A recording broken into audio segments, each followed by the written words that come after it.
Hello brides and grooms, thanks for joining in today. My name is Lauren Hines and I am the lead planner and the founder of Hinesmark Affairs. Thanks for checking in today for today's awesome wedding insider tip that we have for you.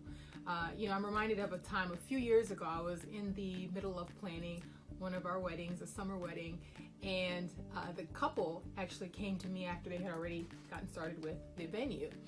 And they were already at their budget without having booked the DJ and a couple other vendors. And so what I ended up doing was looking back into where they've spent the bulk of their money. And of course, a lot of that went to the venue and to food and beverage. And when I looked into the contract, I noticed that they were paying full price for the adults, children, and of course for non-drinkers who are on their agreement. And something to take into consideration when you're having that meeting with your venue or with your caterer, really how many people will be adults versus children who are eating. Also, if you have an alcohol spend, how many people of the adults are actually going to be drinking alcohol? Having those numbers quantified when you're sitting down with your professional is really important because not everyone asks. A lot of venue managers and catering directors don't ask, is everyone going to be drinking? Or how many kids are here? They really want to know how many are you going to be providing food for. Some will ask, but a lot of times they won't. So don't leave it up to chance. Make sure you know how many adults will actually be dining, how many children will be there, if any. Sometimes even for the adult-only receptions, you still have the ring bearer, the flower girl, some children who are 10 or under who would qualify for a child's priced meal, as well as the guests who are not going to be drinking alcohol.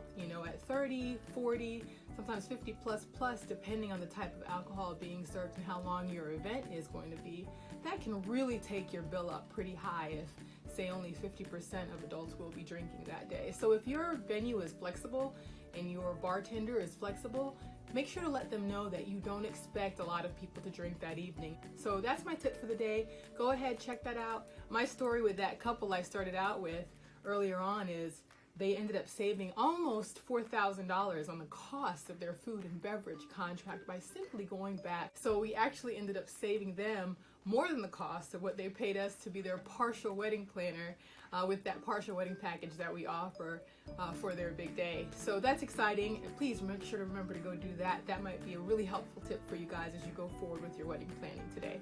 Thanks for checking in. Lauren Hines here. If myself or any of our company planners could be of help to you on planning your day, please don't hesitate to reach out.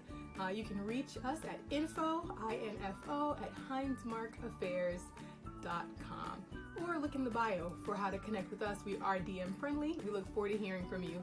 Happy planning.